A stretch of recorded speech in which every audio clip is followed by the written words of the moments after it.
Hey, welcome to Integrative Preparedness. I'm Steve Smith, and how are you all today? I'm sure that most of you are familiar with the situation, or at least somewhat aware of the situation down in Memphis, where the 5 Memphis cops, now ex-cops, now suspects, apparently stomped a FedEx driver to death.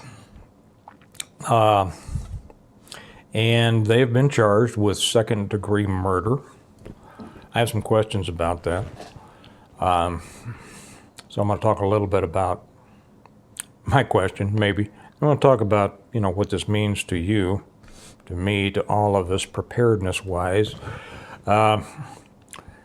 Apparently, those who have seen it have said, including police officials, of course, anymore, police officials are pretty quick to throw their own people under the bus. But if they've done something wrong, then they should put them out there and tell the truth.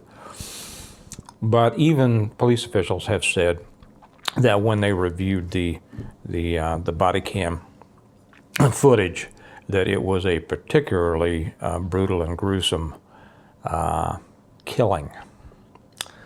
And they're going to make that available. I guess they're going to let that go public this evening. And of course, that'll be all over the news. And it will undoubtedly have an effect on things in Memphis and probably beyond Memphis. We'll talk about that in a minute. A couple of questions that I have here and observations is, as an old police investigator, if you're new to us, I used to be for quite a while. I have a couple of questions about this. This happened apparently within 100 yards of his parents' house. I guess he lived with his parents.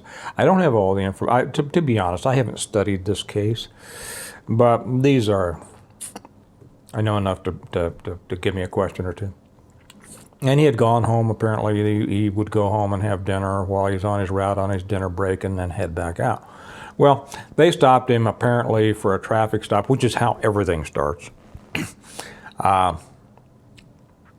And the beating, the killing, the murder ensued, whereby these 5 officers, all black, which is important, stomped this FedEx driver to death.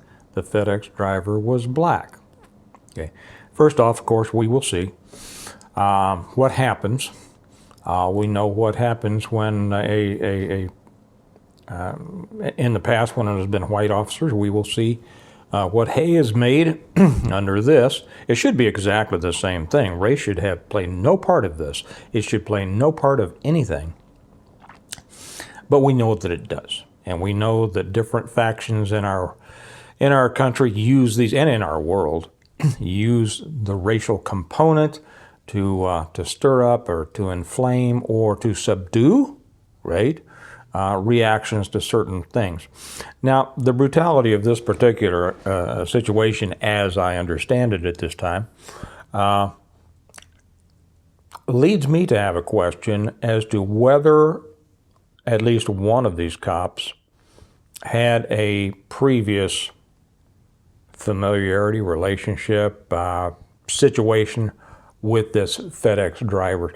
These things usually just don't explode for no reason. And I'm not saying that cops don't misuse their authority and use excessive force on occasion. They do.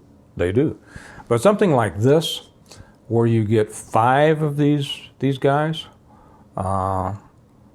stomping this guy to death, that if it were my case, one of the first things I would be looking at would be, is there some previous connection between one or more of these officers and the victim? So we will see about that. Not that it makes any difference. There's no excuse for that.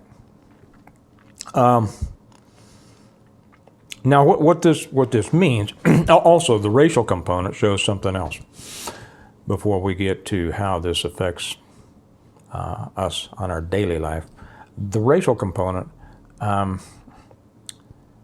this shows that the problems out there are not racial.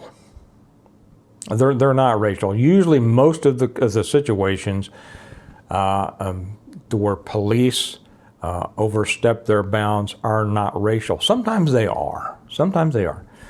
I tell you, I had a black sergeant who hated blacks. I felt sorry for the blacks who came under his authority. Okay, he was discriminatory against blacks. So it's not just a black versus white, white versus black situation. It's a racial undertone. But things like this point out that it's not really a racial situation, but it's a police situation. And that brings the danger. I've never, I was never, have those of you who have been with me for a while know, I was never in support of the militarization of the police. The police are not supposed to be military. The police are supposed to be a part of the community. And don't anybody come on here and say, yes, but things are different. Things are, they have to do this, they have to do it. No. We did our jobs in an extremely violent time. And I did a lot of my work in the black community. And I did a lot of my work in a white, very underprivileged, very poor, very violent area, and I saw no difference between the groups except for the color of their skin, and that wasn't, and the music they listened to. Okay, may not be that big a difference nowadays, but no, we were able to handle things as a part of the community, and I never ever heard of a gang stomping of anyone back then. Now, did we administer what you called curbside counseling or street justice? Occasionally we did, but you did it by yourself. You didn't call for help to do it. And if you couldn't do it by yourself, you needed to go find another job. It was just the way that we kept things under control back then. But this gang stomping of people is something comparatively new. And it started with, what was the guy's name? What was that guy's name that started all this stuff out in California? Got his butt whooped by 10 or so California officers. I even forget his name, but that was inexcusable too. And I have heard all of the excuses. Yeah, but nothing. Okay, you don't know what you're talking about if you're making excuses for that stuff, so that's the way it is. But the militarization of the police is a problem, okay? And because of this, it is set a separation between the police and the community that they should be serving. And many of them do, don't get me wrong. There are a lot of great, well, I don't know how many, percent. There are a lot of good cops still out there, although fewer and fewer and fewer, because the better ones that I know have left. They're disgusted with the way things are going. And so you're getting a different type of police officer in it, and it's a type that I think is going to be very problematic for society, for the communities that they are policing. Anyway, we're going to see what happens with that. What's going to happen with Memphis? Is it going to burn tonight? It wouldn't surprise me a bit. I'm sure that there are already people kind of planning for it. And we will see what law enforcement response is, whether they're going to, if it happens, whether they're going to shut it down, which they can. They can. Now, beyond a certain point, they can't. Okay. Where that point is different for different departments, size of the departments, quality of the officers, things like that. But up to a point, they can shut it down. They can shut it down just fine. All these Antifa and BLM riots that went on a couple of years ago, those could have been shut down like that. Now, once it gets to a certain point, no, it can't. Without National Guard, and sometimes even with National Guard. National Guard, I mean, they're just young guys. People make this big thing, well, they're going to call on the National Guard. What's the National Guard? They're guys that do other things for a living and go once a week, once a month for a little weekend to, play a soldier. And I know there are former military in that have gone in the Guard. But military is not police either, and military and police functions are entirely different. So, you know, they can call in all the National Guard they want to, but these people are not police. They don't think like police. They don't have the experience that the police do. You know, they're a bunch of stockbrokers and insurance salesmen and mechanics and things like this that put on a uniform and, you know, once every month go to their guard unit. And now they're going to be put out there to help order. Well, you know, we've seen what's happened when guard units were brought in and these kinds of situations before. If any of you are old enough to remember Kent State. So what's going to happen? They'll either shut it down if they can, if they want to, or if they don't want to shut it down because of political pressure, or because of a kind of a backroom nefarious reason. They might let it go. They might let it explode. They might let a certain percentage of the city burn. That's going to be real dangerous for people around, for citizens in the area, for people who live there, for people who are driving through there, for people just on the peripheries. And as those kind of things kind of take on a life of their own, it can spread. It can either spread from the center, or it can shoot little offshoots out into the surrounding communities. It kind of depends on you know, it depends on people. And when you're dealing with people, you can never be certain of anything. Is it gonna pop up in other cities? We will see. We don't know about that yet.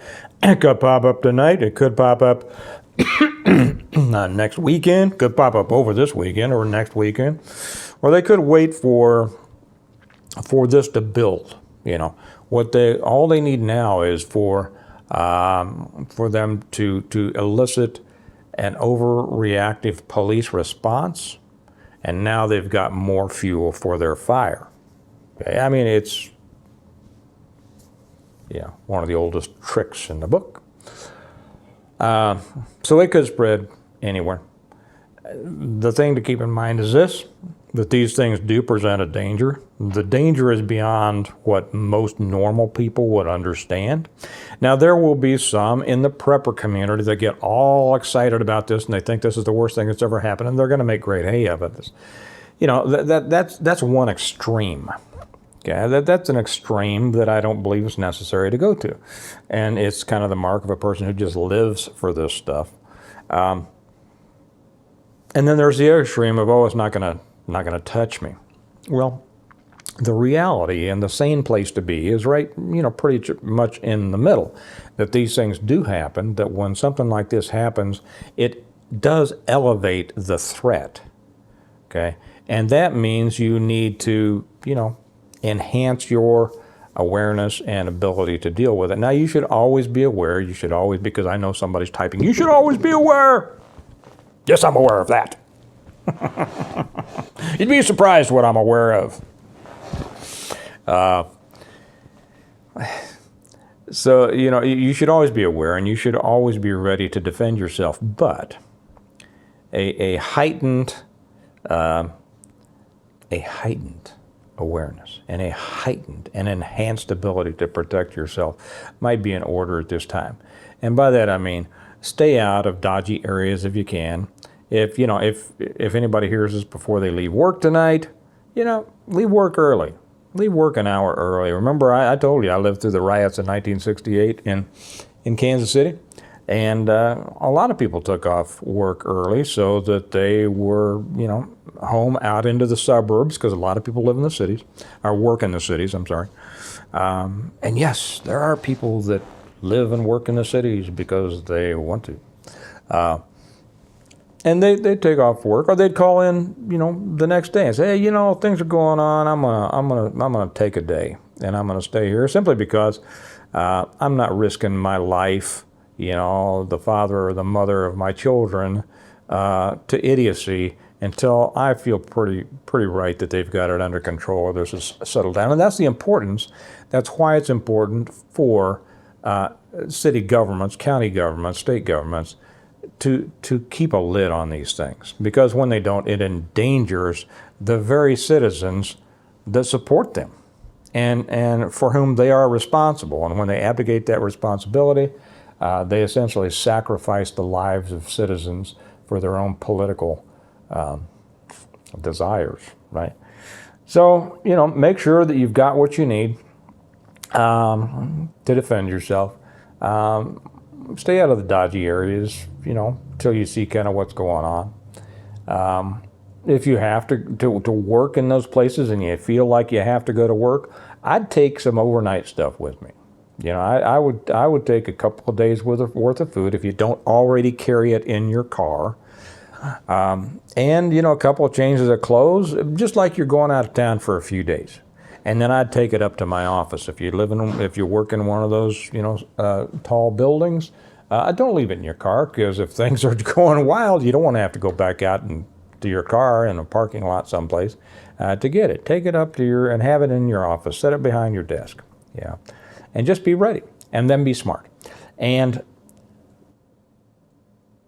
stay in good communications with the people in your family and those around you. Let everybody know where you're going, when you expect to be there, when you expect to leave, where you're going next. When you leave, give them a call. Hey, I'm leaving work right now, and I'm going to take a different way home than I usually take. Excuse me. I'm going to take on, and here's how I'm going to go. Okay, that's important. That's important, and a lot of people don't think of that. The military thinks about that. The police think about that. All of us who are involved in emergency services, or to where communications is of primary importance, we think about those things. But too many people out here just don't. And since everybody's got a fancy communications device in their pocket, there's absolutely no reason not to keep in constant contact with the rest of your team, your family, your friends, things like that. Here's what's going on, and stay safe. And so we will see what happens with this. There's no telling, if there's more to talk about on this, if I think that it's worthwhile talking about, I'll talk about it some more. But if not, I'm not going to, because I've got a list about this long of videos that I want to make. Since I've been off for a while, kind of sick and busy with the book. Finished the book, by the way, and I'm editing it today. It's a lot of fun. It's not bad. And then, so I'm going to get off here, and I'm going to shoot another one for the Patreon folks. Some kind of personal stuff. If you're not with us on Patreon, the link's right down below. Join us. Come on over. It'll only cost you $1, and you get you get special stuff and inside stuff and stuff that I just won't share on YouTube, because YouTube doesn't like that stuff, and some personal stuff and all sorts of things. And if you're not a stone modder yet, matter of fact, what I'm going to be talking about, and the one I'm about to shoot for Patreon, is a question from a Stonemont level patron. If you don't know what that is, it's a person who has read all of my books, the Stonemont series, and if you're truly interested in preparedness, if you haven't read these, you will want to. They will tell you everything you need to know about how to prepare for, how to survive, and how to rebuild after a total collapse. It is the reversion, the revival, the renewal, and appeal to heaven, and the blessings of freedom. And I decided on a title for the 6th book, and I put up a sneak preview of the cover of the new book over on Patreon, so the patrons all know what the name of the new book is, but don't tell anybody, all right? All right. Okay, you all have a good day. We'll see what happens tonight in Memphis and every place else. Stay safe. Remember that we prepare well today in order to live well tomorrow, and I'll talk to you tomorrow. Bye-bye.